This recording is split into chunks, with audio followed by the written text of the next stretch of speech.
मित्रांनो, आळस हा माणसाचा सर्वात मोठा शत्रू आहे।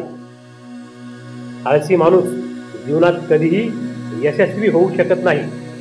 ही कथा माणसाला आळशी वृत्तीला सोडवण्याची व स्वावलंबी बनवण्याकरिता आहे। कथा पूर्ण पहा।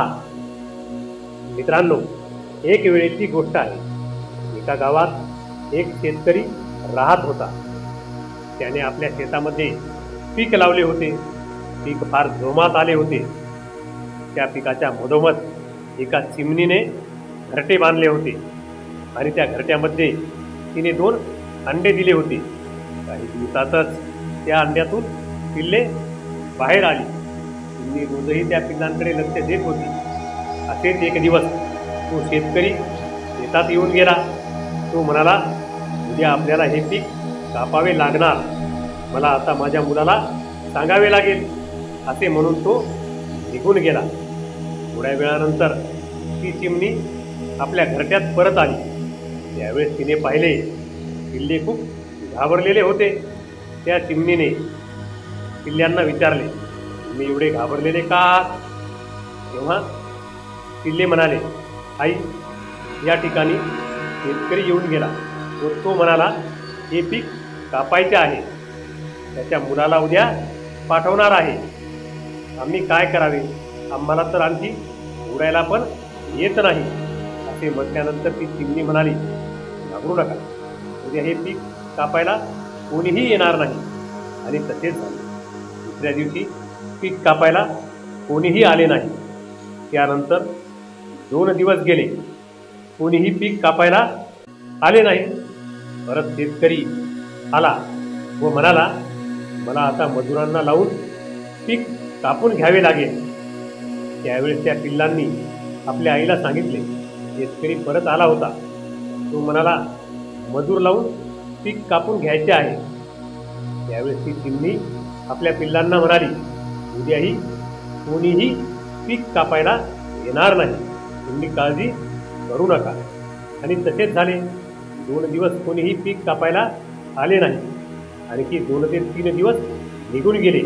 त्यानंतर शेतकरी आला, तो बोलला आणि निघून गेला।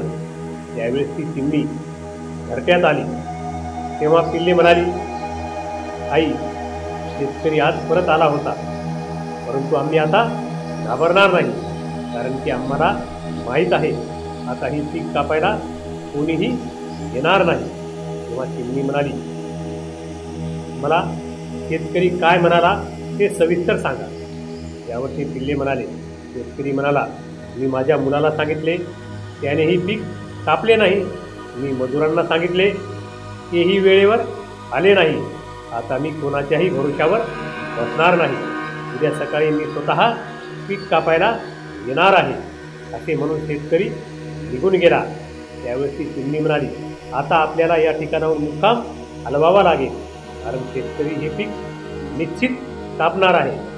त्यावरती मुले म्हणाले, हे कसे काय? चिमणीने उत्तर दिले, अरे बाबा, इतके दिवस शेतकरी दुसऱ्यावर अवलंबून होता, त्यामुळे त्याचे काम लांबत होते, परंतु आता त्याने स्वतः काम करायचे ठरवले।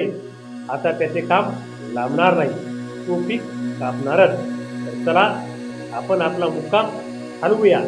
असे म्हणून ती चिमणी पिल्लासहित येऊन गेली, कारण तिची पिल्ले आता उडण्याच्या परिस्थितीत होते। दुसऱ्या दिवशी शेतकरी आला व त्याने स्वतः आपले पीक कापून घेतले। मित्रांनो, या कथेपासून आपल्याला हेच शिकायला मिळते, जो माणूस दुसऱ्यावर अवलंबून राहतो त्याचे काम कधीच पूर्ण होत नाही।